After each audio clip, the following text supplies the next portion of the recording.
Ho ampitombona ao aminareo indray havana ny fahasoavan'ny Saokasity Tompo, ny fitiavan'Andriamanitra ray ary ny fampahirezana avy amin'ny fanahy masina. Amen.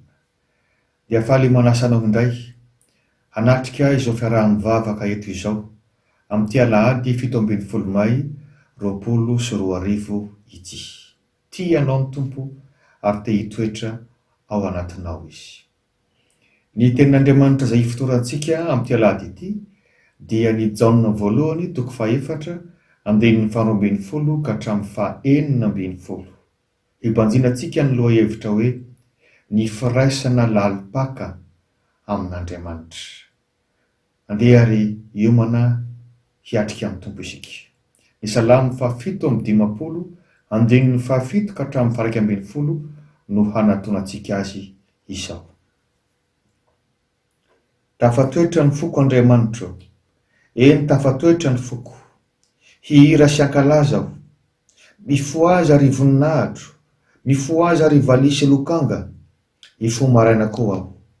Hideranao eny amin'ny vahoaka aho Tompo. Ankalazanao eny amin'ny firenena aho. Fa lehibe miatra amin'ny lanitra ny famindramponao, ary miatra amin'ny rahona ny fahamarinanao. Misandratany ambonin'ny lanitra ianao Andriamanitra ao. Aoka ho ambonin'ny tany rehetra ny voninahitra ao. Amen.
Hivavaka isika ry havana.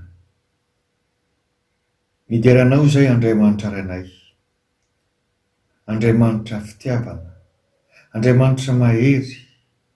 Andriamanitra mpamindra fo. Misaotra fa velonay indray izahay, na dia mandalo zavatsarotra azy. Misaotra fa Andriamanitra akaiky anay ianao. Miaro anay amin'ny aretina. Miaro anay amin'ny asa amin'ny devoly miseho amin'ny endrika maro samihafa. Miaro ny filonay tsy ho levina, ary mitoetra ty anatinay ianao, satria Andriamanitra tsara sady mpanao tsara. Vitaniana Tompo mampahireza, vangio indray izahay, aneho zava-mahagaga indray izahay, fa ianao ihany no Andriamanitra izy.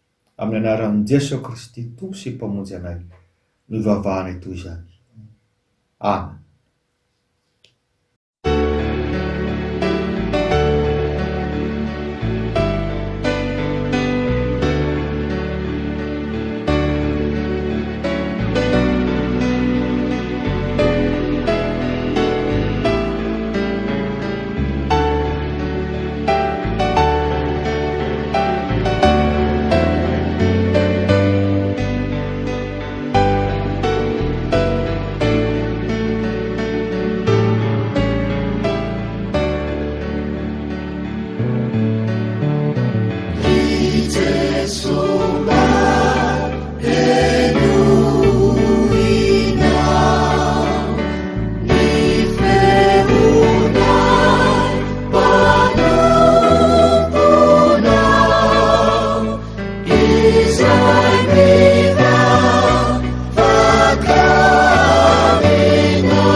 Ny vakitentsika anio dia ao amin'ny epistily nisoratan'i Jaona voalohany 4:1-12 ka hatramin'ny 9:12. Tsy mbola nisy olona nahita an'Andriamanitra na oviana na oviana. Raha mifankatia isika dia mitoetra ato amintsika Andriamanitra ary tanteraka ato amintsika ny fitiavany. Izao no ahafantarantsika fa mitoetra ao aminy isika ary izy ato amintsika dia nanomezany antsika ny fanahiny. Ary izahay efa nahita ka manambara fa ny iray efa naniraka ny zanaka ho mpamonjy izao tontolo izao. Na iza manaiky fa zanak'Andriamanitra Jesoa dia mitoetra ao amin'ny Andriamanitra ary izy kosa ao amin'Andriamanitra. Ary isika efa mahalala sy mino ny fitiavan'Andriamanitra antsika. Andriamanitra dia fitiavana ary izay mitoetra amin'ny fitiavana no mitoetra ao amin'Andriamanitra ary Andriamanitra ao aminy. Ray Masino, manamasinana amin'ny fahamarinana, ny teninao fahamarinana. Amen.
Jaona voalohany 4:1-12 ka hatramin'ny 9:12. Efa nakatsika ny loha hevitra hoe firaisana lalipaka amin'Andriamanitra. Mbola ho aminareo hatrany any amin'ny tompo ry havana. Ny fifandraisan'ny zava-maniry amin'ny fakany ao ambanin'ny tany tokoa ry havana no manakaikaiky kokoa ny kisarina izany hoe firaisantsika kristianina lalipaka amin'Andriamanitra izany. Satria ny firaisan'ilay zava-maniry ety ivelany, ety ambony, amin'ilay faka ao ambany eo dia tsy tanimasontsika fa ety ivelany. Indrindra moa fa rehefa tena lalina ilay faka. Ny faka mantsy dia ny ambanin'ny tany, fantatsika izany, tsy hita maso. Nefa io faka io no miantoka ny ain'ilay zava-maniry manontolo. Io no mikaroka ny sakafo tandrifo ho azy dia mampita azy avy ao anatiny eo. Azon'ilay zava-maniry mijoro tsara, mitana ny endriny ary hitondra ny fahavokarana rehefa avy eo. Rehefa lalina hoy aho, io faka io dia tsy mora miongotra ilay zava-maniry. Arakaraka ny alaliny no manambara fa tena avo izay ilay izy, tahaka ny hazo avo any anala. Matanjaka izay ilay izy ary azo antoka fa mahazo ny tsiro ny tany rehetra, mahazo rano tsara io faka io mba hisitrahan'ilay vatany ety ambonin'ny tany. Tahaka izany ry havana ny firaisantsika kristianina amin'Andriamanitra rehefa tena lalipaka. Ka Andriamanitra no ataontsika hoe kisarin'ilay faka, toa tsy hita maso avy aty ivelany amin'ny mason'ny nofo, nefa mpamatsy aina. Ary ny tenantsika kosa izay hita aty ivelany no ataontsika hoe maka ny kisarin'ilay tao sy ilay ravina izay hitantsika amin'ny zava-maniry. Ka raha zavatra mahatsiriritra toy izany ity firaisana lalipaka amin'Andriamanitra ity, inona ary ny fepetra mba hahatonga antsika hanana an'izany? Raha ny tenin'Andriamanitra eto amin'ny Jaona voalohany 4:1-12 dia roa ny fepetra. Voalohany, ny fandraisana ny fanahy masina. Ny fandraisana ny fanahy masina. hoy ny andinin'ny 17. Izao no afantarantsika fa mitoetra ao aminy isika, ary izy ato amintsika dia ny nanomezany antsika ny fanahy masina. Tsy vidim-bola ny fanahy masina ry havana, tsy loka ho an'izay manam-pahalalana ny fanahy masina, fa fanomezana sarobidy ho an'ny mino avy amin'Andriamanitra, ary izay mandray azy no mahazo azy. Ny fibebahana sy ny fanetretena, izany no fomba azontsika io fanahy masina io. Efa hitantsika tamin'ny tapabolana fa ten'Andriamanitra ny fanahy masina. Andriamanitra miditra aty anatintsika, ka iantsony ny ten'Andriamanitra antsika hoe tempolo ny fanahy. Ary voninahitra ny tompoko, tena voninahitra be izany.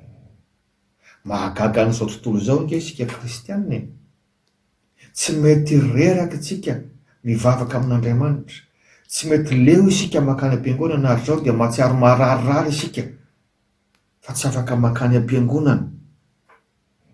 Mavita mitory ny fitiavan'Andriamanitra isika, na dia amin'ny olona tsy tiantsika azy, na misy mamono azy isika dia mbola samy joro mivavaka indray ny ampitso, na dia misy manenjika azy isika dia tahaka ny tsy nisy zany rehefa tonga ny ampitso, noho ny fanavaozan'Andriamanitra ataony aty anatintsika, noho ny hery ny fanahy masina, manoatra noho ny hanavaozan'Andriamanitra ny tontolo iainana.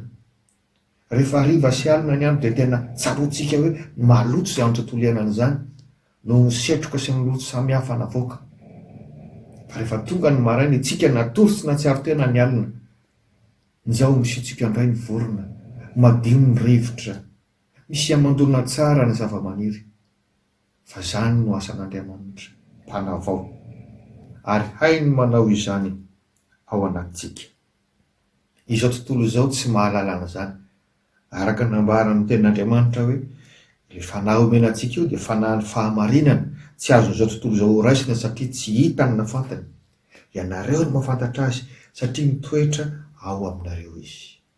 Izay le hery omen'Andriamanitra antsika va ty anatintsika izay, dia nambaran'i Jesosy hoe loharano boiboiky, mansan'ilay vehivavy Samaritana niresaka taminy teo am-panjakana. Ilazany hoe ny rano izay omeko azy dia ho loharano boiboiky ao anatiny, ho fiainana mandrakizay. Ry havana, tsy mety lany ny herinao raha ny Tompo no mitoetra ao aminao, raha ny Tompo no velona ao aminao. Fepetra voalohany zany, mandray ny fanahy masina isika. Ary ny fepetra faharoa, fanekenan'i Jesosy Kristy ho zanak'Andriamanitra. Fanekenan'i Jesosy Kristy ho zanak'Andriamanitra. Hitantsika izany amin'ny 15. Ary ny fanamarihana tiana atao dia ny hoe ny matoa-teny hoe mitoetra dia tena manan-danja ao amin'ny epistily nosoratan'i Jaona. Ary eto amin'ity toko faefatra ity, 2:14-20, dia ahitantsika an'izany miverimberina, anondrona ilay firaisana lalipaka misy eo amintsika sy Andriamanitra. 2:20, raha mifankatia isika dia mitoetra ao amintsika Andriamanitra. 2:17, izao no ahafantarantsika fa mitoetra ao amintsika Andriamanitra. 2:18, na iza manaiky fa zanak'Andriamanitra Jesosy dia mitoetra ao amin'ny Andriamanitra. Ary 2:19, Andriamanitra dia fitiavana, ary izay mitoetra amin'ny fitiavana no mitoetra ao amin'Andriamanitra. Ny teny fototra na amin'ny teny grika izay nanoratana voalohan'ny testamenta vaovao dia nampiasa amin'ny teny hoe meno, mantsy an'io mitoetra io. Nadika amin'ny teny frantsay hoe demeurer, izany hoe tena manorim-ponenana ao amintsika Andriamanitra fa tsy mandalo fotsiny. Lasa tompo-trano fa tsy mpivahiny. Ary raha jarena tsara io teny fototra io dia tena izy Andriamanitra mihitsy no maniry an'izany, fa izy mihitsy no fananamboatra an'izany fitoerana ho azany ao anatintsika. Fa rehefa tsy raisitsika Andriamanitra dia hiditra ao ny fanahy ratsy, ary loza izany. Nisy tokoa mantsy ny antokon'olona tany Efesosy, any andrefa amin'ny Turkia ankehitriny izany ry havana, izay nanoratana voalohany an'izao epistily izao no tsy nanaiky ny hoe Jesosy Kristy zanak'Andriamanitra, Jesosy Kristy Andriamanitra, dia nitondra fampianarana hafahafa. Ary zany no antony namerenana izao andininy 10 zao. Mazava ny fepetra. Na iza manaiky fa zanak'Andriamanitra Jesosy dia mitoetra ao amin'ny Andriamanitra ary izy kosa ao amin'Andriamanitra. Arak'izay fanambarantsika tamin'ny tapabolana dia mbola mafisiny eto fa iray ihany Andriamanitra, iray ny Andriamanitra ray, zanaka ary fanahy masina. Ny fomba fisehoany no mety ho mahasamihafa arak'izany fiantsoana izany. Ary zany Andriamanitra telo fa iray zany no indray mitoetra ao anatintsika araka ny fombany ary tsy takatry ny saintsika izany. Vao teo vanambarantsika andininy 17 no manondro ny hoe ny Andriamanitra fanahy masina dia omen'Andriamanitra dia raisintsika ao anatintsika. Ao amin'ny andininy 7 dia izao no voalaza: raha mitoetra ao anatinareo izay efa harenareo hatramin'ny voalohany dia hitoetra, verina indray ny mitoetra, ao amin'ny zanaka sy ny ray kosa ianareo. Zanaka sy ny ray, fanahy masina, ny zanaka, ny ray. Andriamanitra feno no mitoetra ao anatintsika. Ary zany dia efa tokony ampy hiderahantsika azy, fa manome voninahitra antsika izy. Indray zany voninahitra sy reharehantsika raha misy olona manan-kaja, manano maizy azy mivahiny ao amintsika. Maika fa hoe Andriamanitra ao amin'ny fahafenony no mitoetra monina ao amintsika. Mahazo tombon-dera fa tena fitiavan-dehibe zany. Ary Andriamanitra no momba antsika, iza no atolotra antsika. Inona ary ny vokatra zany firaisana lalipaka amin'Andriamanitra zany? Eto amin'izao teksta antsika izao dia misy vokatra anankiroa. Ny vokatra voalohany, ny fitoerana amin'ny fitiavana. Lasa mitoetra amin'ny fitiavana isika. Ny voalaza amin'ny andininy 24. Ary isika efa mahalala sy mino ny fitiavan'Andriamanitra antsika. Andriamanitra dia fitiavana ary izay mitoetra amin'ny fitiavana no mitoetra ao amin'Andriamanitra ary Andriamanitra ao aminy. Andriamanitra zany efa voalaza teo fa mitoetra ao anatintsika. Vokatra izay manjary misy fitiavana ao anatintsika. Ary ilay fitiavana ambary eto amin'ny teny fototra dia antsoina hoe agape amin'ny teny grika. Haintsika izany, efa fandrehantsika izany. Ilay fitiavana mahafony tsara sy ny sarobidy nefa tsy miandry takalo. Ary resaka fitiavana agape io dia zava-dehibe amin'ny fampianaran'ny tompo ary izay tanterany apôstôly Jaona azy. Tondroiny fa Andriamanitra mihitsy io fitiavana io, ka rehefa mitoetra amintsika Andriamanitra dia mandeha ho azy zany manjary manana fitiavantsika. Tsy zavatra foronina fa araka ilay voalaza teo hoe herim-bohiboky avy ao anatintsika. Vokatra izay manjary hita taratra amin'ny toetra antsika ny maizy azy an'Andriamanitra, hita taratra amin'ny ataontsika, satria avy amin'Andriamanitra izay fitiavana izay. Ny andininy 7 dia taratry ny olona hoe tsara zao Andriamanitra ivavahantsika izao. Io fitiavana io koa zany dia tahaka ny hery anaty moteur, manonosika antsika hanao zavatra, tsy misarika antsika hipetrapetraka fotsiny zany. Amin'ny andininy 8 moa dia ambarany hoe tsy manatahotra io fitiavana io. Rehefa mitoetra anatintsika io fitiavana io, tsy mahazo aintsika raha tsy mivavaka amin'Andriamanitra, na mivoha ny fiangonana na tsy mivoha. Rehefa ao amintsika io fitiavana io, tsy mahazo aintsika raha tsy manompo an'Andriamanitra, na misy pasteur na tsy misy. Hatrao ny tsarovy, Andriamanitra ny no nitiantsika mialoha. Mbola mpanota, mbola ratsy isika. Raha raisina amin'ilay kisarin'ilay zanak'Adala dia hoe mbola vao avy nanira-tsiry tsika, mbola masiso ny fofona kisoa sy ny fofony fahotana tsika. Dia izy no nitiantsika voalohany. Izay ny dikan'ilay avy amin'Andriamanitra amin'ny fitiavana. Fa fony mbola mpanota isika dia maty hamonjy antsika Kristy. Ohatra tsara ho antsika izany. Ilay fitiavana izay hijorontsika koa zany dia tsy manavakavaka. Izany mahatonga antsika mitoro ny filazany tsara amin'ny olombelona rehetra ary ny batian'ny tompo. Fa tsy ny olona mahafinaritra ihany mitoriko ny filazany tsara. Ary izao ny tsarovy ry havana. Misy fahefana ao amin'ny fitiavana. Misy fahefana ao amin'ny fitiavana. manao namoa ny zavatra rehefa atao amin'ny fitiavana.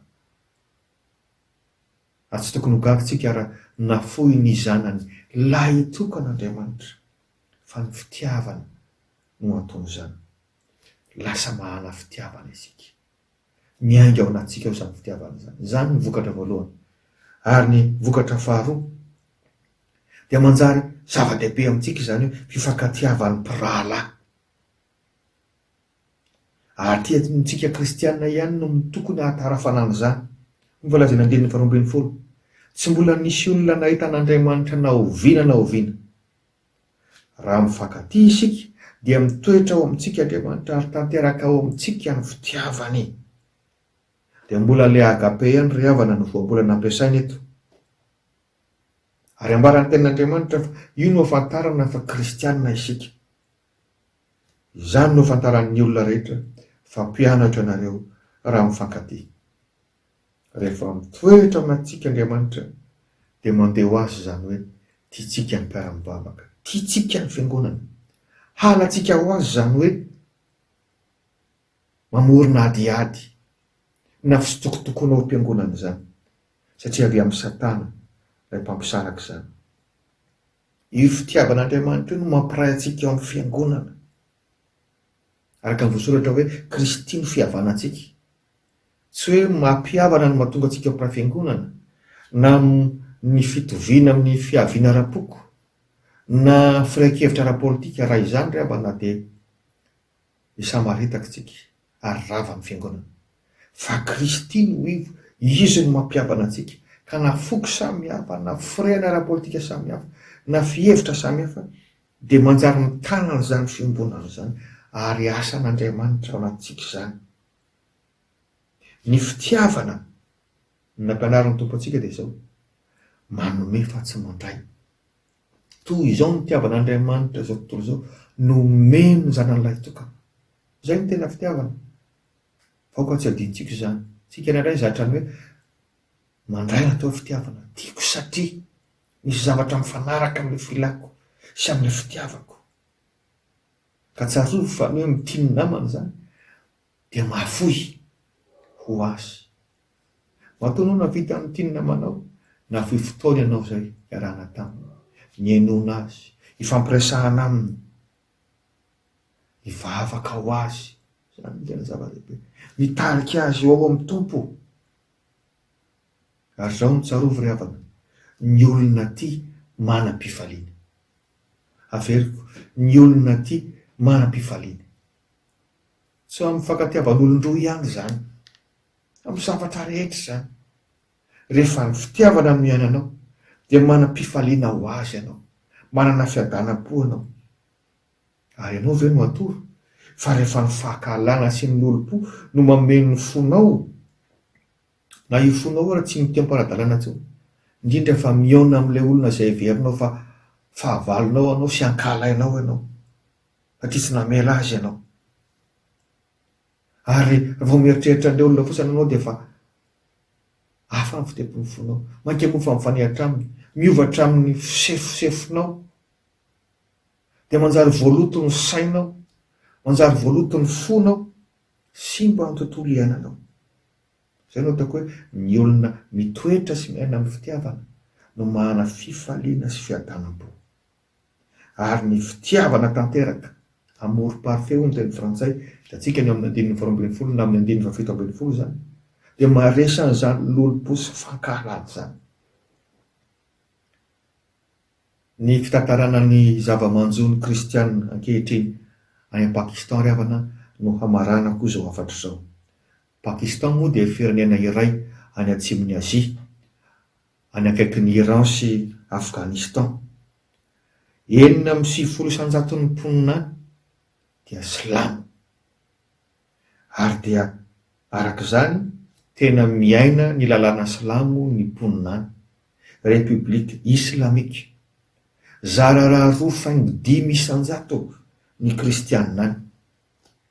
Nefa dia tena mijaly ireo kristianina ireo, voailikiliky ireo, tratra ny antso-jay ireo, tsy voaray asa amin'ny birao-panjakana ireo, raha vao fantatra fa kristianina.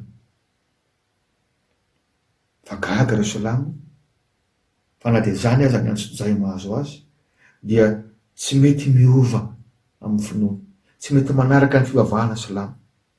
Andray reo ny an-dalana tsy rony tsy vetiny, misy mikapoka, misy manompa, fa mbola tsy mivadika amin'ny finoana ihany.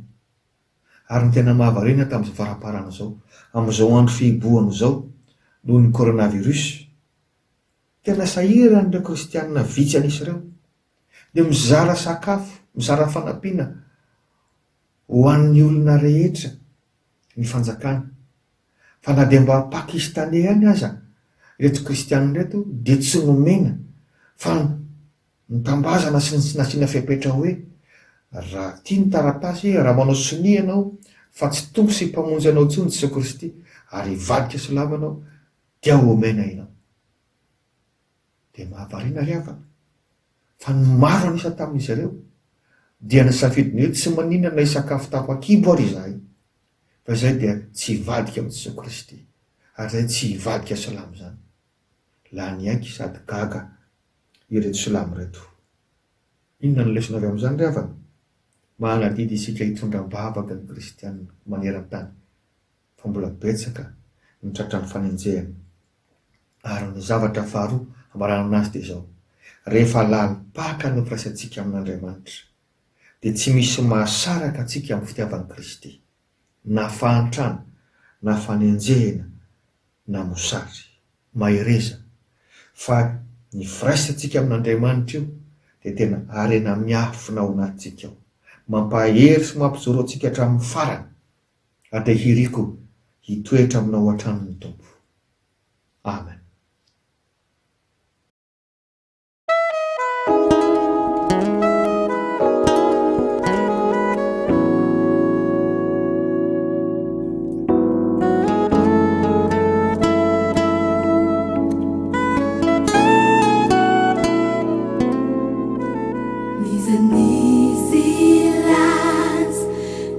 Niza nanashai,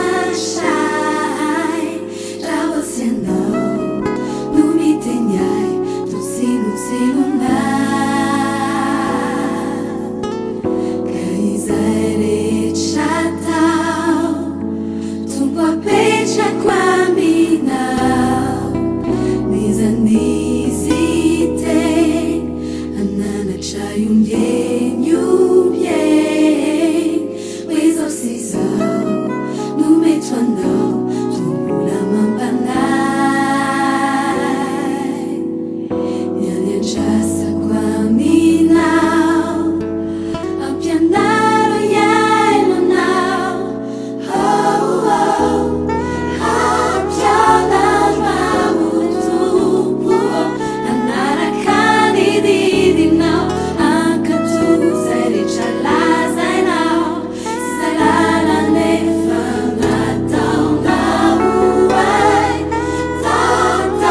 Ivavaka isika ry havana. Tompo, faly izay fanovanginao. Faly izay nandre fanamafisana fa mitoetra ty anatinay ianao. Tena akaiky sy miaraka aminay hatrany ianao. Faly izay satria inonay fa misy olona voakasika tampony raha nandre zao afatra izao. Ka hitoeranao koa izy nanomboka androany. Tonononay ho an'izay rehetra marary ka manolo tena ho anao ny fanasitrananao Tompo. Roanay amin'ny anaran'i Jesosy Kristy Tompo ny fanahy ratsy, mangeja ireo izay miantso vonjy amin'ny anaranao. Hampitoetra fahendrena sy fahaiza mitantana amin'ny mpitondra rehetra maneran-tany anie ianao, indrindra manoloana izao areto mandrika an'izao. Dia matoky izay fa aneo zava-mahagaga aminay vahoakanao indray ianao.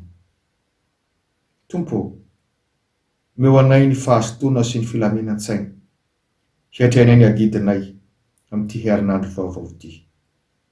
Ary ampisatranao sady amin'izay kasainao, sy efa voahomanao hatramin'ny ela ho anay mpanaradianao. Akambanay ary mivavakay mila nampianarinao manao hoe: Rainay izay any an-danitra, ho masina ny anaranao, ho tonga ny fanjakanao, atao ny sitraponao, ny aty an-tany tahaka ny an-danitra. Omeo anay an'io izay hanina sahaza ho anay, ary mamela ny helokay tahaka ny namelanay izay meloka taminay. Ary aza mitondra anay ho amin'ny fankapana, fa manafahanay amin'ny ratsy. Fanao ny fanjakana sy ny hery, ary ny voninahitra mandrakizay. Amen.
Tanteraka aminareo ry havana ny tsodrano avy amin'ny tompontsika.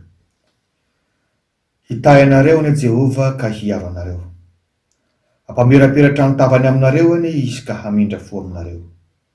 Hananatra ny tavany aminareo ny Jehova ka hanome anareo ny fiadanany.